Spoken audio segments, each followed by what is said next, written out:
Hi hello नमस्ते प्रणाम जिनी अनमोल blog में आप सभी का स्वागत है। फ्रेंड आप लोग कैसे हैं? उम्मीद करते हैं आप लोग बहुत अच्छे होंगे।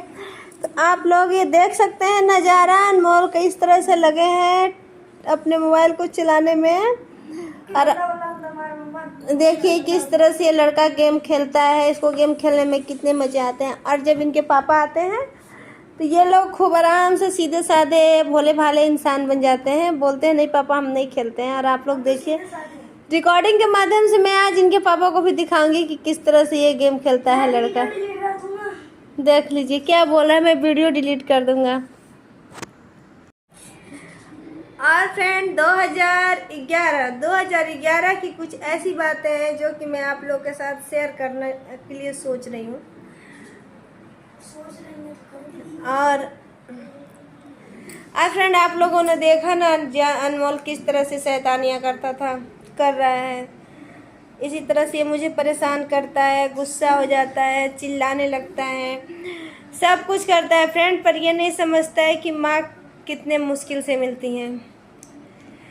तो फ्रेंड 2011 और 20 अप्रैल का रात मेरा तबीयत बहुत ही ज़्यादा ख़राब हो गया था और बहुत ही समस्या हो गई थी। उसके बावजूद भी मैं अपनी लाइफ को किस तरह से संभाल कर रखी हूँ। और फ्रेंड आप लोग देख सकते हैं कल है चौथ और कल सारे सुहागनें करेंगी चौथ का व्रत। और मैंने भी लगा लिया है मेहंदी।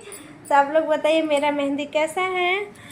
और 2011 में मेरे साथ बहुत ही बड़ा हादसा हो गया था। तो मेरा तबीयत ख़राब हो गया था बहुत ही ज़्यादा, जिसमें डॉक्टर ने कह दिया था कि मतलब बहुत ही मुश्किल है। और भगवान की कृपा से तो सब कुछ सही रहा, मैं सही हो गई। लेकिन शायद मेरे साथ ना सही पर मेरी आधी दुनिया तो उजड़ ही गई।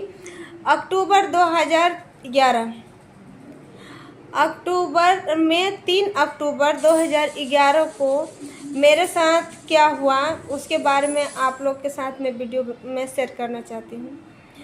2011 में 2 अक्टूबर था फ्रेंड, जिस दिन हम लोग अपने पापा यानी कि मैं सोनभद्र में रहती थी तो वहाँ से अपने मायके के लिए निकल कर के गई थी। 2011 की 3 तारीख की बातें आप लोग के साथ शेयर करते हुए मेरा भी दिमाग ख़राब हो जाता है। तो फ्रेंड 2013 वो ही बुरा दिन था जो आज तक मेरी ज़िंदगी को बदल के ही रख दिया। 2013 में मतलब नाइट में 2011 के 2 तारीख को अक्टूबर में हम लोग निकले घर से बाहर, जा रहे थे घर अपने गांव जा रहे थे। तो जब मैं अपने गांव जा रही थी ना तो उसी समय रास्ते में ही मेरी मम्मी का तबीयत बहुत ही ज़्यादा बिगड़ गया था। और उनका तबीयत इतना ज़्यादा बिगड़ गया था तो 2011 का वो दिन बहुत ही बेकार था। 2 तारीख था उस दिन जब मैं अपने मायके के लिए निकली। और शादी के बाद मैं अपनी मम्मी के साथ ही रहती थी। रीज़न यही था कि मम्मी का तबीयत बहुत ज़्यादा ख़राब रहता था। 3 तारीख को फ्रेंड सुबह से 7 बजे की बात है, सुबह 7 बजे ही हमारी मम्मी का तबीयत बहुत ही ज़्यादा बिगड़ गया था और स्थितियाँ बहुत ही ज़्यादा ख़राब हो गई थी। और हम लोग मतलब रास्ते में थे, रास्ते में से फिर घर गए। घर जाने के बाद हम लोगों ने मम्मी को एडमिट भी किया। घर तो हम लोग नहीं जा पाए थे, रास्ते में से ही मम्मी को एडमिट कर दिया गया। मम्मी को एडमिट करने के बावजूद भी कोई सफलता नहीं मिला। फिर मेरे ज़िंदगी में तूफ़ान आना था और तूफ़ान आके ही रहा। मैंने सबसे मतलब मेरी मम्मी कह रही थी कि जब मैं नहीं रहूँगी तो तुम्हें बहुत ज़्यादा कष्ट रहेगा। तो फ्रेंड बातें सच थी, माँ के बिना मायका नहीं होता है। और अभी भी मैं बहुत ही ज़्यादा परेशान रहती हूँ ये सब चीज़ों से कि ऐसा लगता है मायके में कोई है ही नहीं। मायका तो छूट ही चुका है, अब कुछ नाम का मायका रह गया है, मायका तो कुछ है नहीं।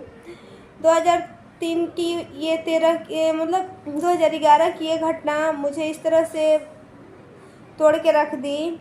और उनके तबीयत ख़राब होने के बावजूद भी मैं हिम्मत रखी थी कि मम्मी सही हो जाएंगी। लेकिन 1:30 बजे दोपहर में डॉक्टर ने जवाब दे दिया और मम्मी एक्सपायर हो गई।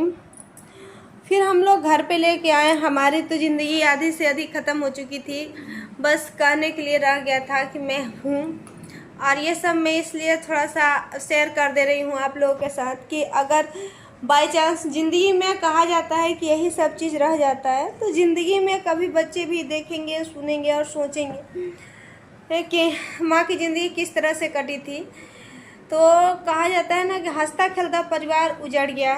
तो उस समय तो मेरी शादी अभी कुछ 1 साल ही हुआ था हुए।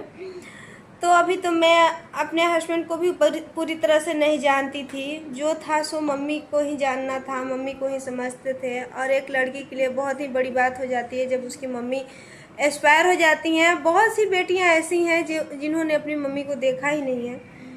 तो फ्रेंड 2011 में 3 अक्टूबर का रात मेरे लिए बहुत ही बेकार था और हमारी मम्मी हमारा साथ छोड़ दी। और उसके बाद से लेकर के अभी तक मैं जिस तरह से अपनी ज़िंदगी जी रही हूँ वो सब कुछ मैं आप लोग के साथ शेयर करूँगी। और कहाँ कहाँ मुझे कितनी कष्ट हुई, खुशियाँ मिली, मैं आप लोग के साथ सब कुछ शेयर करूँगी। और मेरे ब्लॉग को आप लोग देखते रहिए। और इसके साथ ही मैं क्या कहूँ, इसके साथ ही मैं अपने वीडियो का एंड करना चाहूँगी, क्योंकि अब ज़्यादा मम्मी के बारे में बातें हो जाएंगी तो दिमाग बहुत ज़्यादा ही डिस्टर्ब हो जाएगा। तो चलिए फ्रेंड, मैं मिलती हूँ आप लोगों से नेक्स्ट ब्लॉग में। लेकिन हकीकत है फ्रेंड कि माँ के बिना मायका नहीं होता। माँ नहीं है तो कोई नहीं है उसे पूछने वाला। इसीलिए जिसकी भी माँ है कदर कर लो नहीं तो ज़िंदगी में कठिनाइयाँ ही कठिनाइयाँ मिलती हैं, कोई नहीं मिलता सहारा देने वाला। चलिए फ्रेंड, मिलते हैं नेक्स्ट ब्लॉग में, तब तक के लिए बाय बाय।